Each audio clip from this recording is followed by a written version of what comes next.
join us live. So welcome to our webinar for this month on the American Constitution. My name is Kira Duke with the Teaching with Primary Sources program at Middle Tennessee State University. This webinar today is offered in partnership with Lisa Oakley and the East Tennessee Historical Society and is one of a series that we're doing over the course of the school year and part of a continuation of partnerships and workshops and PD that we have been doing for a number of years. So again, today's focus is on the American Constitution. We're going to be looking at two different activities, one on the Electoral College and another one on the impact of slavery on the writing of the Constitution, and then sharing some different resources with you. As we get started, I just want to remind you guys of a few things. One, if you would, during the course of the presentation, just keep your mics muted, and that helps us to have cleaner sound for the recording. And then also rename yourself if it's not showing your first and last name. And again, that just helps us as we're responding to folks in the chat box. We do want to make today's session interactive. And the primary ways we'll be doing that is through the use of the chat box. So if you haven't already done so, I encourage you to go ahead and open that up. And again, feel free to introduce yourself there. Tell us, where you teach at, what grade level you work with. And then as we're going through, if you have questions or comments, again, drop those in the chat box. We'll be monitoring those and responding to those throughout the course of the presentations. You also have the options of using your reaction buttons. And so you'll see those at the bottom of your Zoom screen as well. And then you should have a raise hand feature. So if you have a question, feel free to use that option. And as time allows, we will actually call on folks to ask their questions that they have. So again, that's the ways we can make this session interactive. And again, we do encourage you to make use of those options.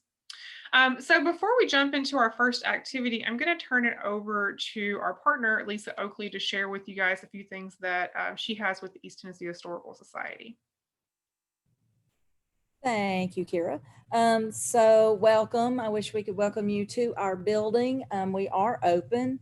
We are in downtown Knoxville across from the Tennessee Theater. Our museum is open. We have more limited hours. And of course, we're taking all kinds of precautions and cleaning and all that sort of thing. But we aren't hosting any groups and certainly haven't seen any students. So we miss seeing you all there for our workshops and your students in the building. But I did want to take just a minute and show you some things that you can find online.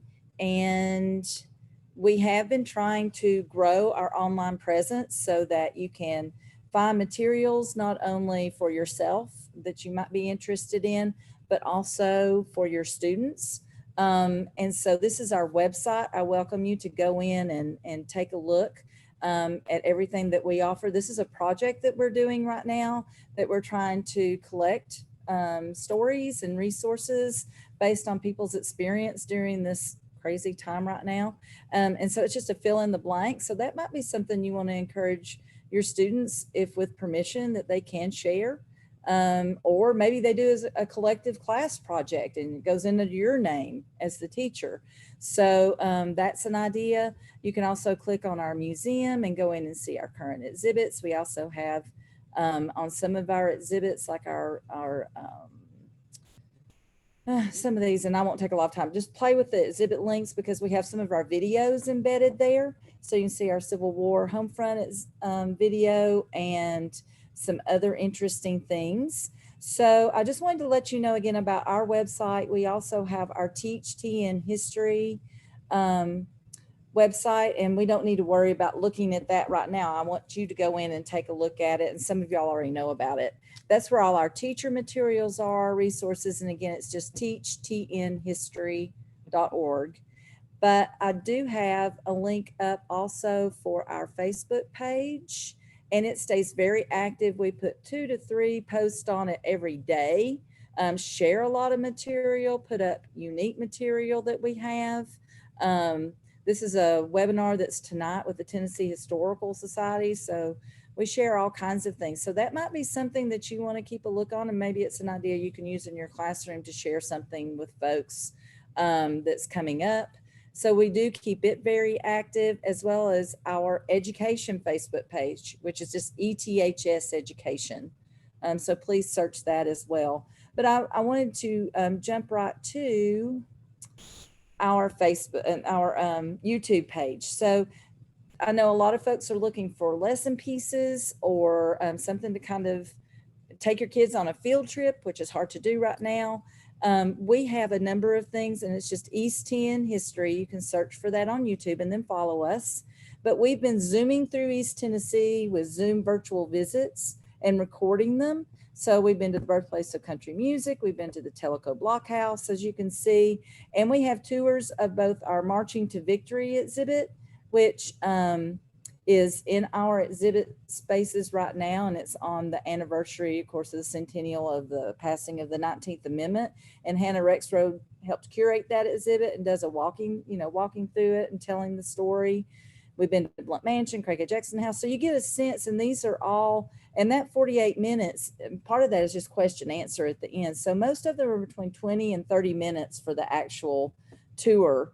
And it's all done by Zoom. It's very, they don't just stand there and talk. They move around the museum or the institution. We have some of our History Day documentaries there, videos from friends, and just all kinds of things. So I welcome you to explore that, as well as our 2 Facebook pages, since we can't visit each other on purpose, in person. I just wanted to say welcome today, and to please check some of these things out. I'll put some of the information in the chat box too, where you can find those things. So thank you so much for giving me a moment.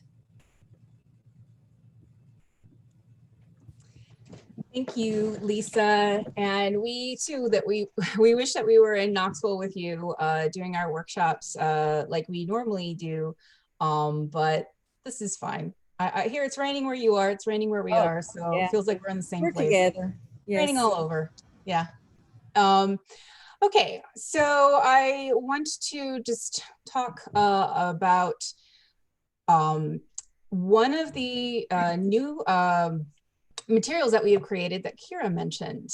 And so we are about to take a closer look at our most recent close reading exercise. So I'm going to share my screen. And let's hope I share the right one. Okay, so you can see our TPS MTSU home webpage, right? Okay, good.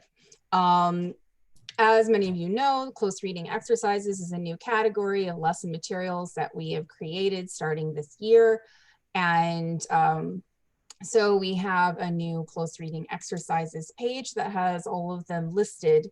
And they're meant to be something that you can either give directly to a student or that you as a teacher can use for yourself to guide student work, either virtually or in person. And before we launch into the one that I'm going to highlight here, which is, of course, the Constitution and the Electoral College, I want to mention 2 of the best resources that I used and that anyone would use when talking about the American Constitution. So the websites that are the best places to find the most detailed information should be no surprise. One being through the Library of Congress, particularly its congress.gov page, where they have the entire Constitution that you can look at the text of, but they also have it annotated. And of course, that means that they take, by each clause, they show you the text of the original clause, and then they have their interpretation of it and how it's related to history and its legal interpretations and that kind of thing. So this can be maybe a bit much, specifically for younger students.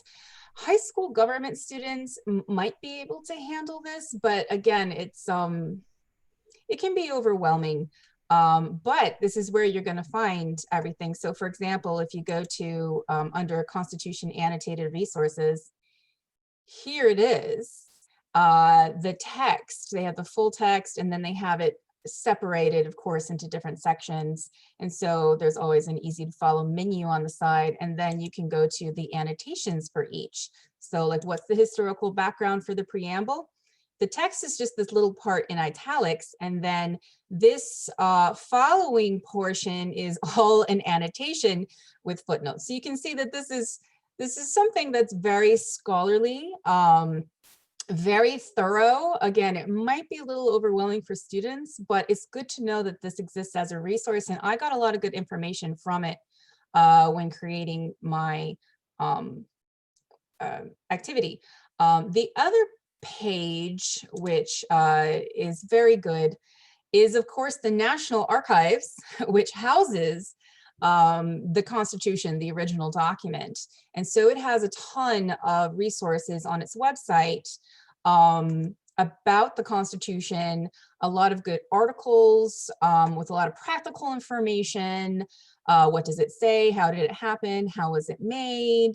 So if you look at, for instance, how did it happen? This is something that might be a bit more accessible in terms of like if you want students to read an article for contextual information. This website is a bit easier to navigate in those terms. The Library of Congress also has a lot of really good articles about the Constitution in different places that Kira is going to touch on later in the webinar. Okay, so I definitely use these in my close reading exercise on the Constitution and the Electoral College, which you can now see right here. I will make it a little larger.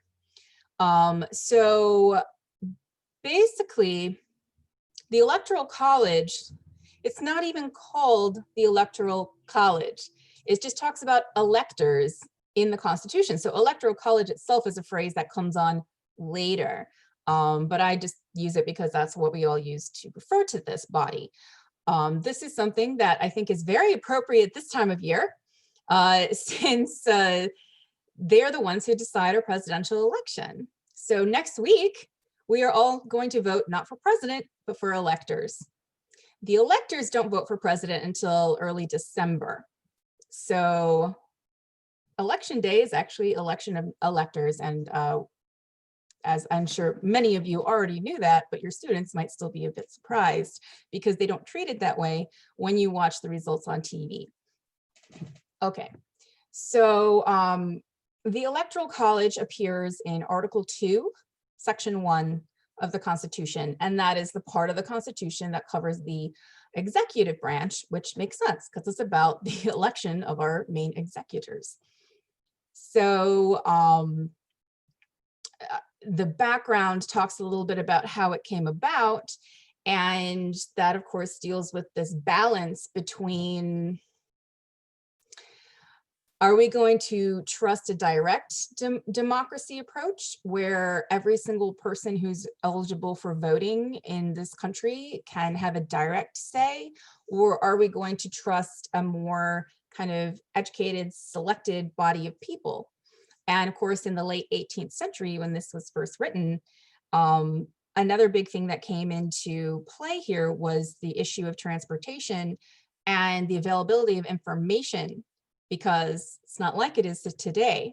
So the idea that these electors would be selected by states and then sent to Washington, D.C., where they would then have the most recent information available to them, and they would be the best able to evaluate that and make their decision on behalf of their states, that made more sense in the context of the late 18th century. And then this, of course, is attributed to James Wilson, one of our founders from Pennsylvania. But the number of electors, of course, depends on population numbers. And population numbers in the late 18th century depend on whether or not you're going to count enslaved people as 0 or 1. And of course, the compromise there was to count them as 3/5, which not only affects the number of representatives, but also affects, therefore, the number of electors. So that did give slave states an advantage there before the ending of slavery. Okay, and then, we've been hearing throughout our lives, I'm sure, lots of debate over whether or not we even need or want an electoral college anymore. And this might be something that you want to debate with your students once they've done this exercise. There is a video called The Sneaky Plan to Subvert the Electoral College for the Next Election, which goes through how states can do that. But what we're going to do first is just quickly watch this, this video about how the Electoral College works. This is a YouTuber that I think does a very good job at explaining complex things. He does speak kind of quickly, but very clearly, and his animations are very good representations of what he's saying, and they're also very appropriate for all ages. And so if we can pause the recording, okay, and specifically, I think, if I'm remembering this correctly, it's the first Monday after the second Wednesday in December that the electors all meet and decide. And think about that, 87 times an elector has voted against the wishes of their particular state. That's pretty interesting, because the Constitution actually gives power to not only select electors, but to tell electors what they can do to the states. So the Constitution does not tell electors what to do. It just says that they exist, and this is, okay. So basically, this is just a 2-page thing, and the second page, like our other close reading exercises, has the text on the left-hand side and then contextual notes on the right-hand side. And so basically, I've just included clause 2 and clause 3. Clause 2 being the main part here.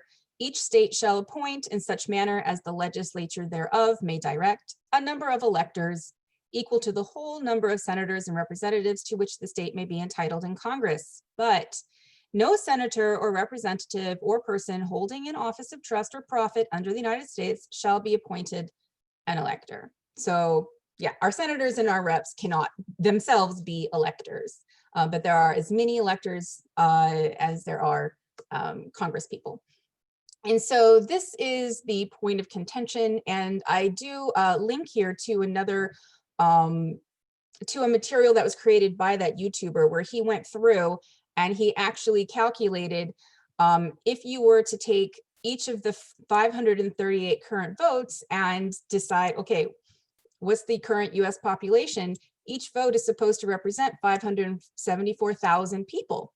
But because of the way that they're distributed among the states, each electoral vote in a place like Wyoming represents fewer than 193,000 people, while each electoral vote from a place like Texas actually represents more than 755,000 people. So an electoral vote from Wyoming is worth a lot more than an electoral vote from Texas. So yeah, it's kind of interesting the way that that has come about.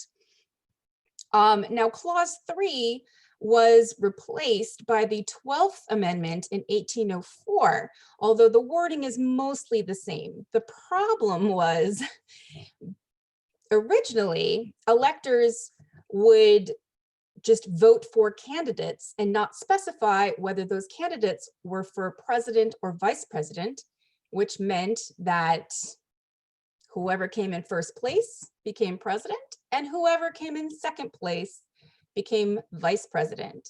And this was a problem in the elections of 1796 and 1804 for the reasons that this bottom note will explain.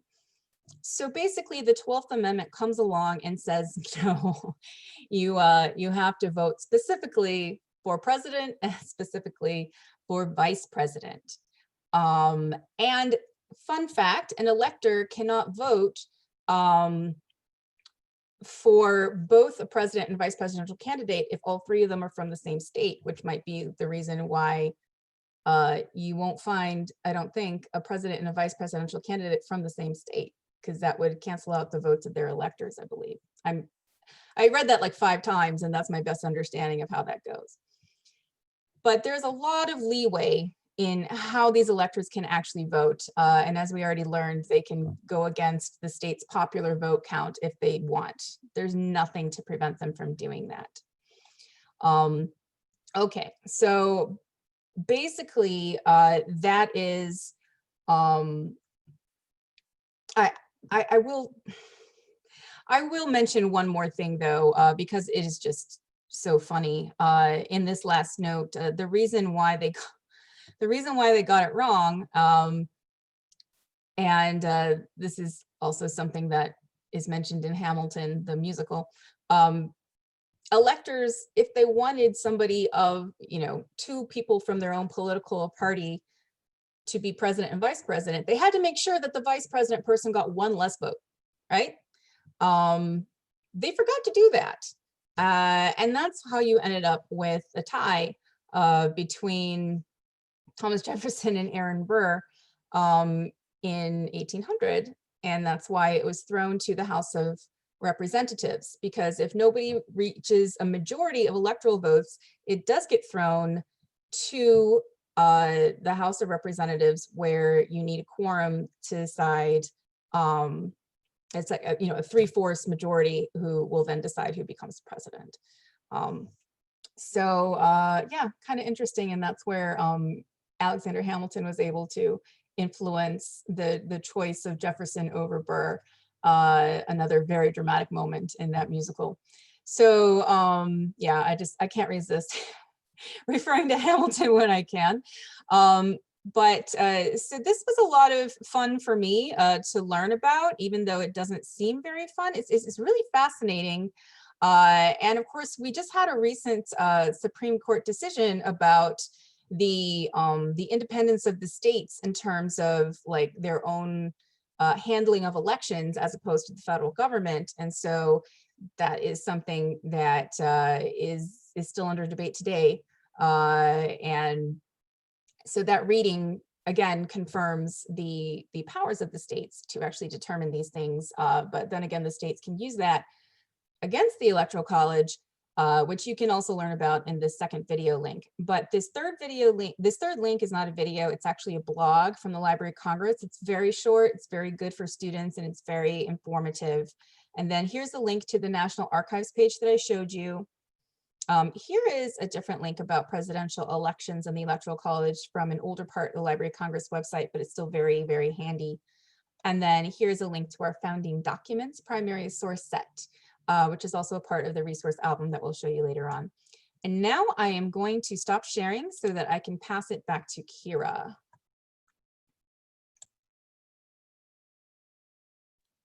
Thank you, Stacy. So let me pull this back up and get back to the right slide here. All right.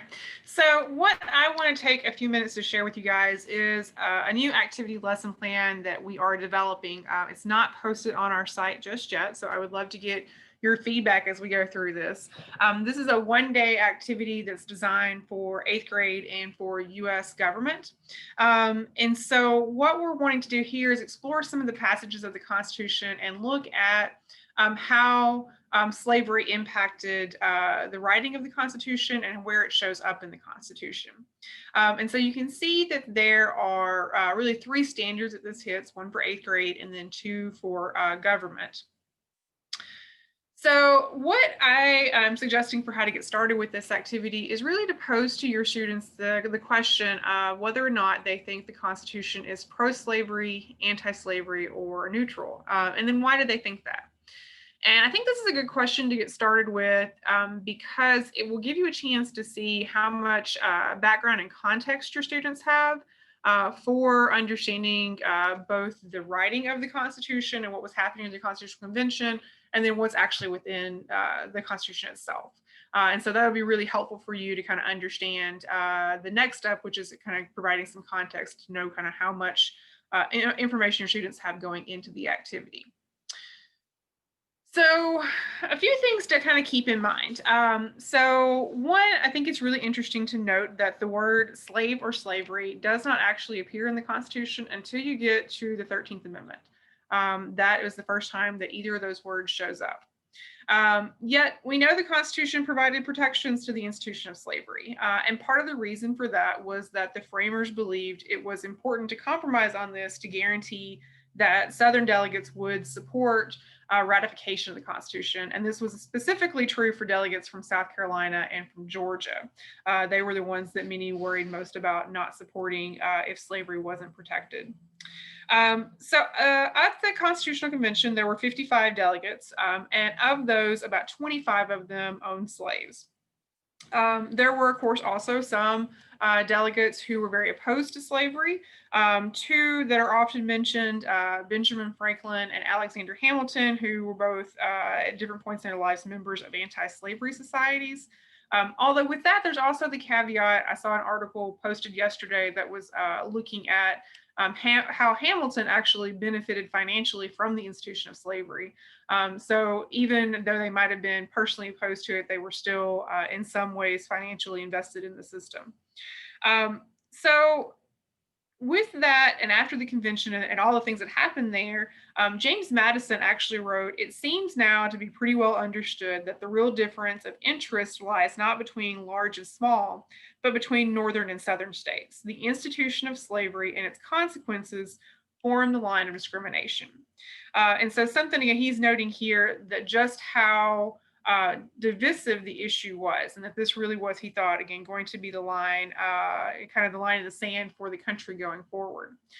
So a way to help students kind of understand maybe why that might be, I found this site that gives a breakdown of population statistics for the 13 colonies from 1750 and then kind of moving forward. And so I wanted to share this with you guys. And what I would like for you to do in the chat box, I want you to pay particular attention to these 1790 numbers. There's 3 columns. So you see there's one for kind of white population, one for free non-white, and then one column for enslaved. And then you'll see over here on the right, the listing for the state. And again, keep in mind, this is just showing you the 13 original colonies, which I don't think I realized until maybe I relearned today was that Vermont actually wasn't an original colony. It's the 14th that gets added. So that's why Vermont is not on this list. So again, in the chat box, what are some things that stand out to you when you look at these population numbers? And let me make this just a little bit bigger and see if that helps just a little bit.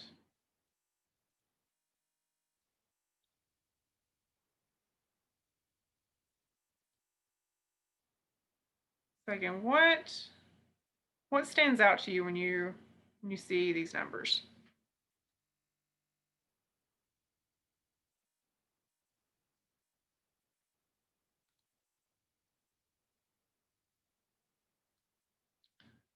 All right, someone mentions that Maryland and North Carolina are almost tied. Yeah, the number of free non-white people in early America, I think, really is surprising. Would be surprising for a lot of our students. I don't think that they realize just how many folks that included at this point in time. Anything else that kind of stands out to you as we look at these numbers?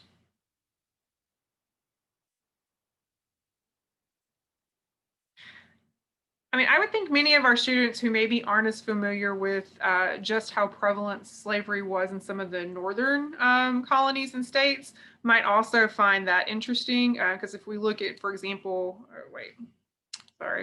so if we look at, say, North Carolina, for instance, there are 21,000 enslaved people in New York in 1790.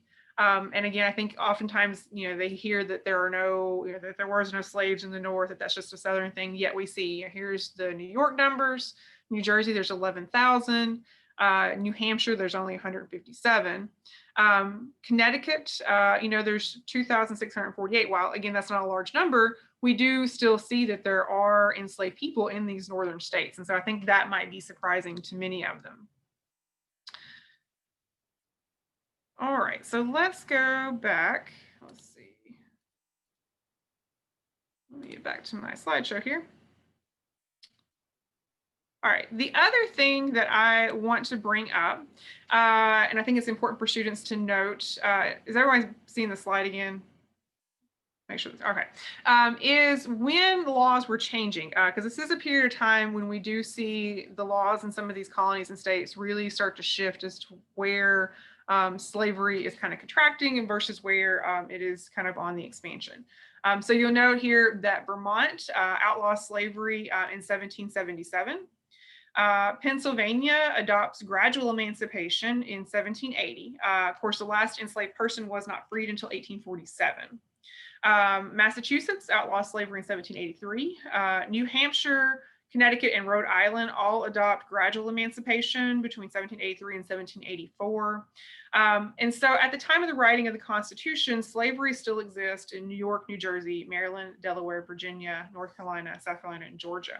It's not going to be till after the writing of the Constitution that New York and New Jersey will begin to look at kind of laws to do gradual emancipation.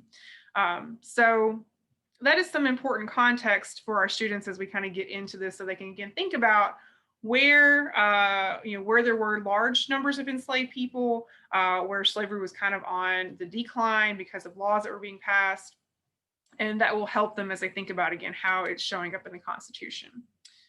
All right, so let's look at a couple of different passages. So what I would like for you to do in the chat box as we are looking at these is to kind of think about what key words you're seeing here, what key passages that you see in each of these sections that really kind of, again, address slavery and how it's being treated in the Constitution.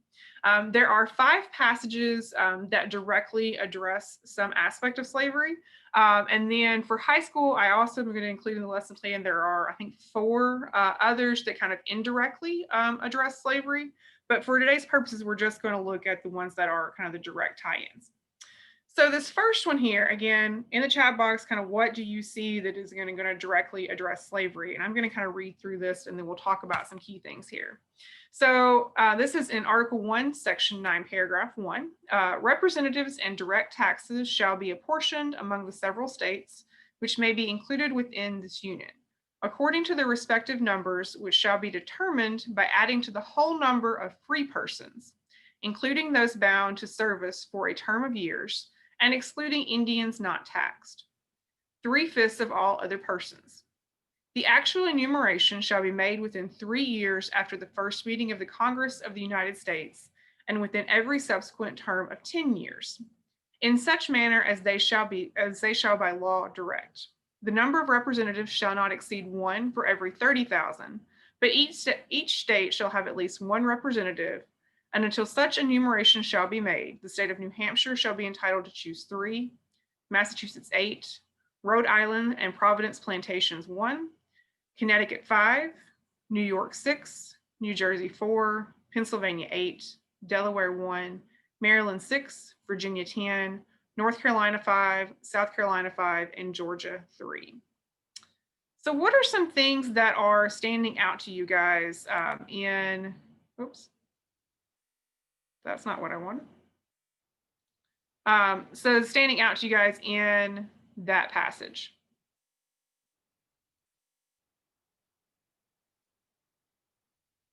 Well, one of the comments immediately latched on the phrase all other persons, which we know to mean the enslaved population. But it's not mentioned as enslaved, as you said, that word's not used, but it's contrasted with the words free and then bound in what we understand as indentured servitude. So it's the only other category that there would be. Yeah, I think that one of the first things with students to think about is again who is being talked about here. And again, we see essentially 3 categories of people. We have free persons, including those bound to service. Again, indentured servitude. So again, understanding the difference between indentured servitude and slavery. And then who are these Indians that are not taxed? So again, have your kids think about who is that talking about? And a great example from our own region, if we think about it this time, of course, there's still Cherokee in North Carolina and Georgia. And so that's who that's talking about. But we can't tax them if they're on their own land, right? So in other words, the reservations. Well, and it's the ones who had reservations back then, wasn't yeah, there wasn't reservations, so it's really people who were still claiming their own sovereignty. So they were their own separate nations. They were not, trying to be part of the country or part of this new country, because again, they were their own country. And then the other, of course, being 3/5 of all other persons, and so that's kind of how they get around saying enslaved people, like all these other people that we're not going to specifically name. And then, of course, that's how we get to 3/5, that 3/5 number. So how does this impact and kind of protect the institution of slavery in the new government?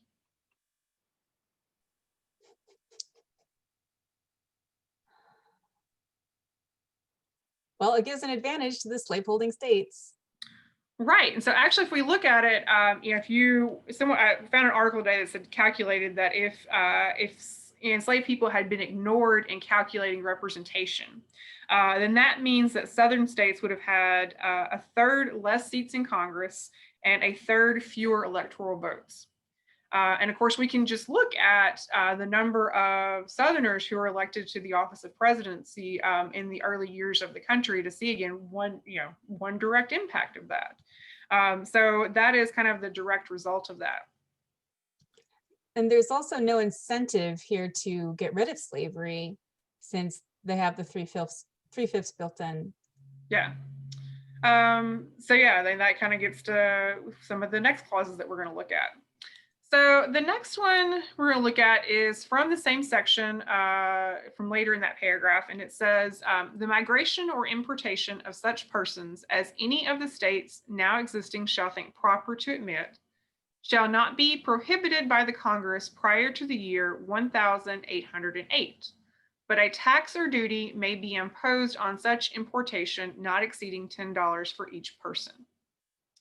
So what are we talking about here in this section? Talking about the slave trade, right? The international slave trade.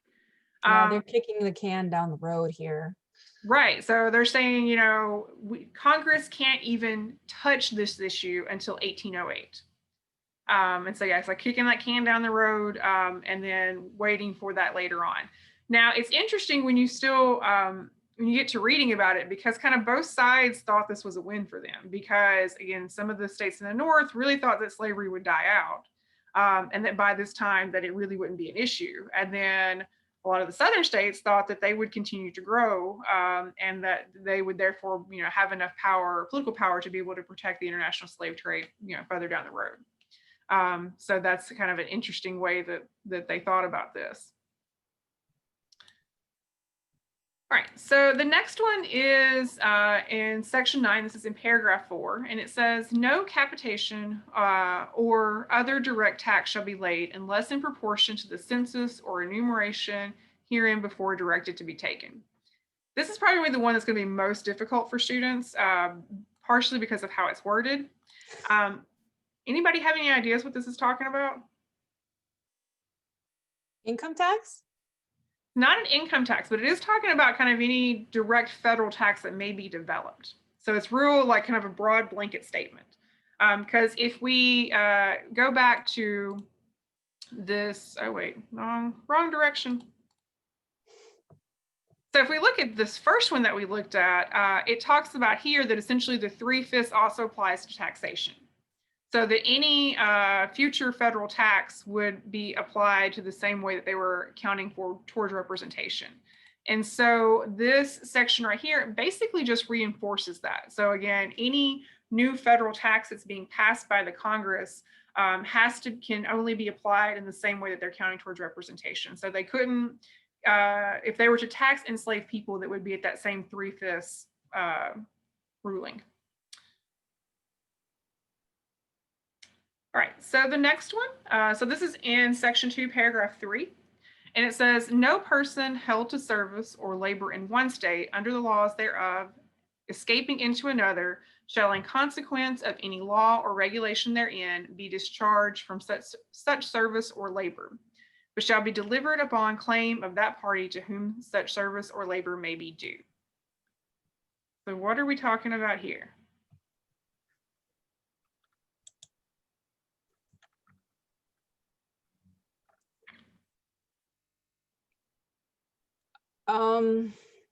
Is that the, like, what would later be like this fugitive slave law? Right. Yeah. So this is so anyone who either leaves their indentured or leaves their enslavement and tries to go somewhere where there's not slavery, they have to be returned upon claimant by their enslaver. So yeah. So this is essentially a fugitive slave clause that was embedded in the Constitution. And of course, we know that when we get to the 1850s and the fugitive slave clause, slave law is passed, that really becomes one of the major points of contention that kind of leads us into the Civil War. So it's interesting to see that it was actually an earlier version of that law in the Constitution. All right, and the very last one, this is in Article 5. So this says the Congress, whenever 2/3 of both houses shall deem it necessary, shall propose amendments to this Constitution or on the application of the legislatures of 2/3 of the several states, shall call a convention for proposing amendments, which in either case shall be valid to all intents and purposes. As part of this Constitution, when ratified by the legislatures of 3/4 of the several states, or by conventions in 3/4 thereof. As to the one or the other mode of ratification may be proposed by the Congress, provided that no amendment which may be made prior to the year 1808 shall in any manner affect the first and fourth clauses in the 9th section of the first article, and that no state without its consent shall be deprived of its equal suffrage in the Senate. All right, so there's a lot of words in this one. Basically, this is about how we amend the Constitution. Now, what's interesting as far as this is direct relation to slavery is this part here at the end where it talks about the ones, no amendment can be made prior to 1808, dealing with the first and fourth clauses of the 9th section. Well, we just looked at those. And what were those again? That was talking about the taxation, and the 3/5 clause and the international slave trade. So nothing could be done again about those. No amendment could be done prior to 1808. Now there's also an indirect connection here because if you're looking at those indirect things, we're looking at kind of the number of votes that you have to have in order to amend the Constitution. That's also going to be impacted, of course, by how we're calculating enslaved people during this time. And so again, this is going to give larger say at this point to the states that have slaves. So again, that's another way that this article kind of, again, is enforcing kind of some protections of the institution of slavery. So that's the 5 places in the Constitution that, again, directly tie in to slavery. So after you've kind of had a chance to go through these, and of course you can do this with your students, either have them looking at them individually, you can do this in groups, you can do this as a class discussion, however you think is best to work through some of the language of the Constitution, which can be challenging for some students. But I think it's interesting after you've had a chance for them to look at each of these individually and discuss them, to have them circle back and think about the investigative question here, which is how did slavery influence the United States Constitution? And to think about that holistically after they've had a chance to think about all these individual pieces. And you can do that, of course, then as a discussion piece, as a written assignment, kind of however you want to have your students, ponder and respond to that question. The other thing you can do with this as an extension is think about how, what were the consequences of, what we've just read? How did what was in the Constitution then play out with major events in the early part of in the antebellum period through the Civil War? And so you could have students look at some of those major events and think about the Constitution's influence. So Stacy mentioned earlier the election of Thomas Jefferson. Again, that's going to get into how we're calculating representation and electoral votes. We can look at westward expansion and some of the compromises that were made, like the Missouri Compromise. We could think about how the U.S. responded to the Haitian Revolution and whether or not we were going to recognize Haiti as its own country. And you can have students select one of these events, research it, and then present that. And you can even create this as kind of a digital timeline with the students' research. So again, this is something new we're working on. This was largely inspired by an article that I read in this book. This is Understanding and Teaching American Slavery. And again, if this is a topic that you're interested in, this is a really great book. I've gotten some excellent ideas from it. So I would highly recommend that. Any questions or thoughts?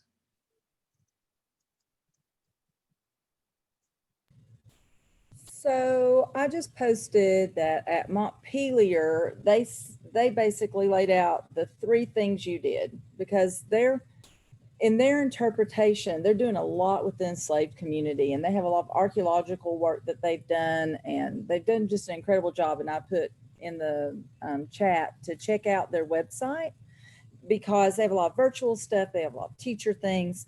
But at any rate, the gentleman that did the interpretation or did the tour for us talked about basically three things. And we expanded on some of those.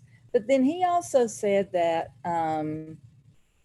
talking about the establishment of militias in the Constitution, because it's slave insurrections that they were most concerned about. It was not, we think of the militia with, you know, battles and with coming to defend the land and, you know, against outside invaders, or militias during the revolution, or militias, whatever. But he said that with the historians and constitutional historians and lawyers that they've kind of brought in to help them with their interpretation, that they feel pretty strongly that, yeah, militias they want to have on hand, especially in Virginia, because of the threat of insurrection.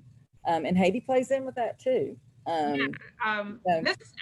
That's actually a great comment, Lisa, because that kind of ties into the next piece that we're going to talk about.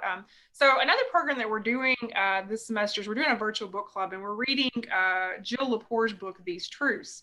And that's actually something that she talks about in some of the early chapters in the first section, is the impact, the kind of the mental and psychological impact that, you know, learning about all these different slave insurrections had on people, you know, that lived in the United States and the colonies and in the states, especially where there were a large number of enslaved people.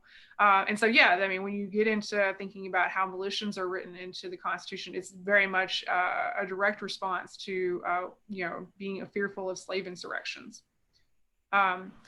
So we wanted to share with you guys, one of the things that we're doing as part of that book club is creating albums. And right now, these can all be found in the TPS Teachers Network in our bookmarks group. Now, you do have to have an account to create or to access this, but you can create an account for free.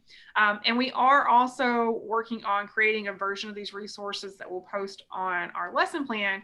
But Stacy and I wanted to kind of share with you guys a couple of things that we particularly like that's in the chapter, in the album for chapter 4. And that chapter in the book actually looks at the writing of the Constitution. So some things that you'll see here, of course, you'll note that we have a couple different lesson plans that we have written over the years. One on the founding documents that kind of looks at the Articles of Confederation versus the Constitution. We have one on the Bill of Rights, and especially looking at kind of how its modern day impact on our lives. And then we also did one, Stacey, I believe you wrote this one, the one on dangers of factionalism. And then we also have one, of course, on the Haitian Revolution. And then Stacey mentioned earlier our primary source set on the founding documents. And so these are all resources that you can already find on our website, but all have great materials, again, getting back into that period, the writing of the Constitution and kind of that early Republic period. And some other things on here that I wanted to draw your attention to, if you look down here, there's also a few different Library of Congress exhibits that Layla has included on this. There's one for Benjamin Franklin, one for drafting those early documents. So this looks at both the Declaration of Independence, the Constitution, the Bill of Rights, the Federalist Papers. The library's got great materials for all of those. So this is a really good exhibit, especially if you're looking for some text from specific sources, because they do a really good job of pulling out some of those letters from like Jefferson's collection or Washington's and kind of highlighting passages in them that otherwise are kind of hard to find. They have a James Madison one that's really good. And then this Thomas Jefferson exhibit has also got some really cool stuff in it. And if you want to do a tie-in with the Hamilton the musical, there's a couple sources in here that are featured in that exhibit that have a nice tie-in. And I think Stacey had a couple things too that she wanted to kind of point out here in this one. You want to just leave your page up? Yeah. Just because we only have a couple minutes left. Okay, if you're going to say Hamilton tie-ins, then definitely Washington's farewell address, because there's a particular song in Hamilton that quotes directly Washington's very own words. And then there are a couple really good links in this album that link not only to the full text, which is very, very long, but also really good contextual, easier to read essays. And there's a lot of good materials in this album that come from mountvernon.org.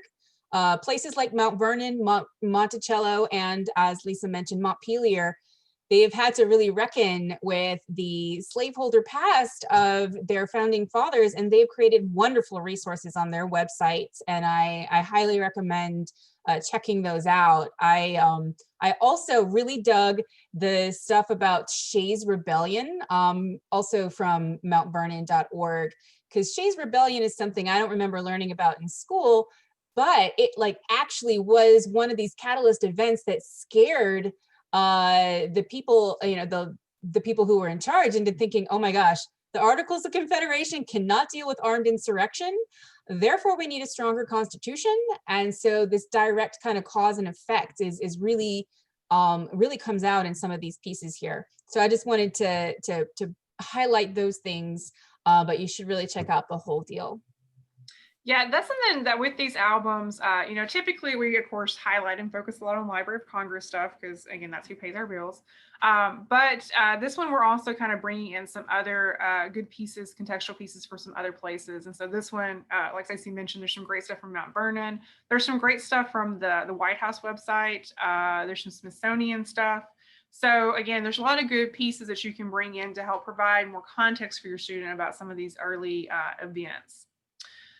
So with that, I'm going to stop sharing my screen and we want to open it up to see if anyone has any questions as we get prepared to start to wrap up. And as you guys are posting any questions you might have, I'm also going to pull up the link for our post survey here and share that in the chat box for you. This will be the survey that you need to complete in order to receive your participation certificate for this session. So again, you can just fill that out. We hope that you have enjoyed today's session and hope that you'll be able to join us for some future sessions. You can find all of our upcoming events, and let me just pull that up real quick while you guys are opening that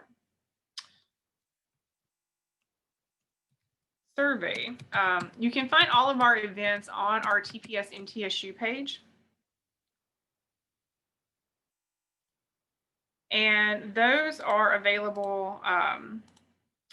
Let's see here. Share that with you real quick. Under upcoming workshops. And so you can see some things that we have coming up. We're going to be doing a webinar on the 12th this month on the free press. And then we'll be doing a peer-to-peer session on hands-on and a hands-off world. And that's going to be a peer-to-peer discussion group. So again, that's going to be a chance for you to kind of chat with others and get a chance to kind of share some resources, things that are working, places that you're struggling, and kind of bounce some ideas off each other. And then for December, we'll round out, we're doing one on Manifest Destiny. And then our last digging in for 2020 will be on teaching with graphic media. If you're interested in joining us for any of those, again, feel free to email us and we'll get you added to the list for those who get the link. And we want to thank you guys for joining us today. And again, hopefully we'll see you for some of these future sessions. And again, thank you for spending some time with us.